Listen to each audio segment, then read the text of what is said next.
Okay, so let's break down the GMEA 910 concert band Mallet Etude. There's a lot to unpack here because the tempo marking is freely, so that could be interpreted in many different ways.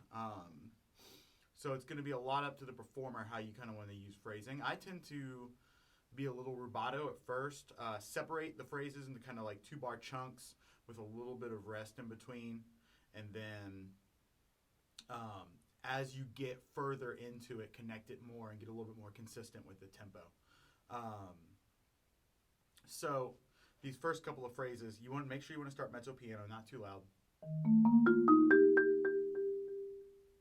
I kind of retard the repeated G's, come back in at tempo. Retard the A. Then when I get to this phrase, I start to connect it more. Still a little retard.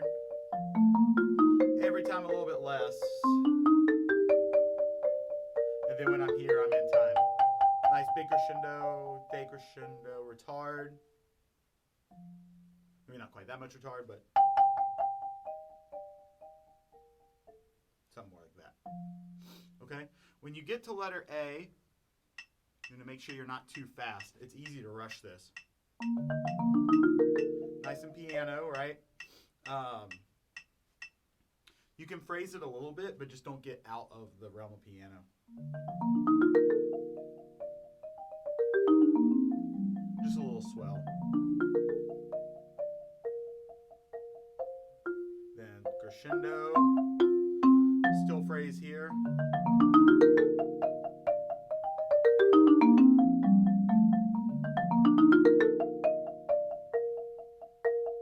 Decrescendo. Then letter B.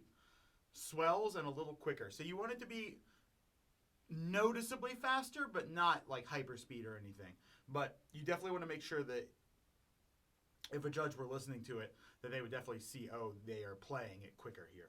So I'm going to up the speed just a little bit, hit these accents relative to the dynamic. So we start piano, we come up a little bit.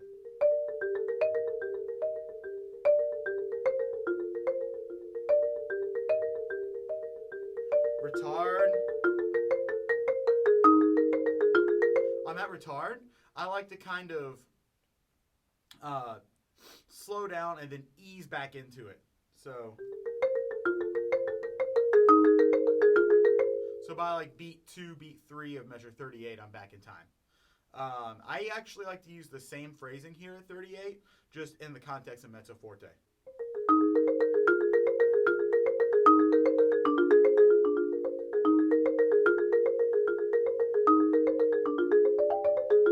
Crescendo, retard, come in a little bit slower here.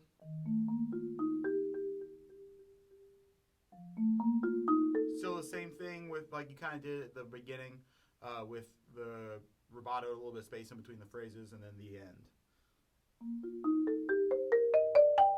Big crescendo, slight retard, and you got it.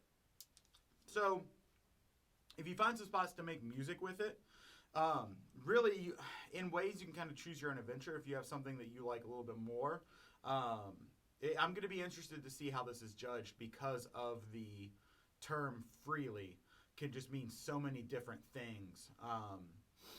You want to represent that that marking as much as you can. So having some aura of freeness to it, and just a little bit, a good bit of rubato there, and then kind of gaining tempo consistency as you go on, I think is a nice touch that will help you out a lot. Hope this helps.